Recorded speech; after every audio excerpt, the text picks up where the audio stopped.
আল্লাহ পাক প্রথমে ছেলেদেরকে বললেন, শোনো সূরা নূর 30 নম্বর আয়াত। আল্লাহ পাক ছেলেদেরকে বললেন, তোমরা তোমাদের চোখ নিচু রাখো, এটা আমাদের দায়িত্ব।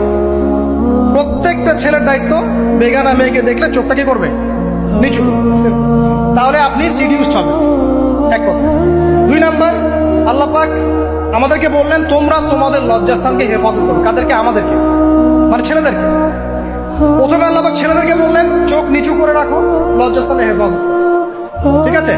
সূরা বানী ইসরাঈল আল্লাহ পাক বললেন, জিনার ধারের কাছেও যেও না, ধারের কাছেও যেও। আল্লাহ পাক আরো বললেন, যদি কেউ জিনা করে ফেলে সূরা নূরে, তাহলে তাকে 100টা বেত্রাঘাত করতে হবে। কয়টা? 100টা, এবং 1 বছরের জন্য তাকে বহিষ্কার করতে হবে।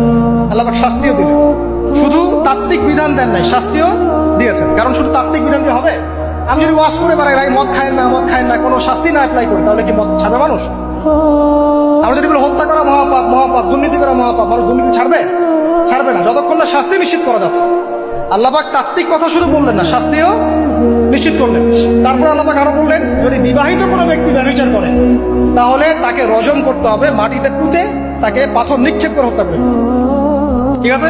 শাস্তি।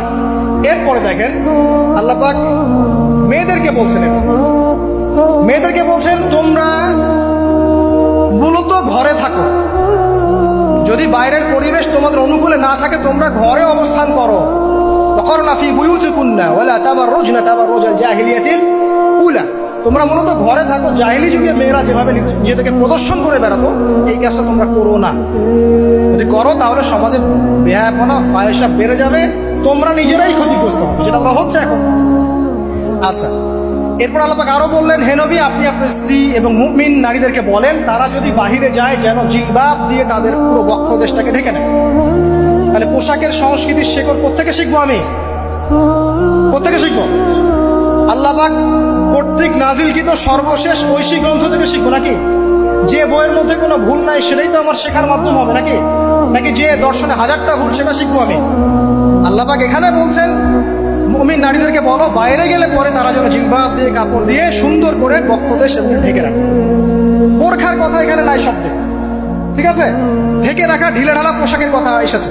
আচ্ছা, আসেন, আল্লাহ পাক আরো বললেন যে তোমরা অমুক অমুক অমুক অমুক, যেমন আপনার বাবা, আপনার ভাই, আপনার এই যে সন্তান, এই যে মাহারাম যারা আছে, এদের সামনে ছাড়া অন্যদের সামনে যখনই যাবে, তোমরা কিন্তু হিজাব অবলম্বন।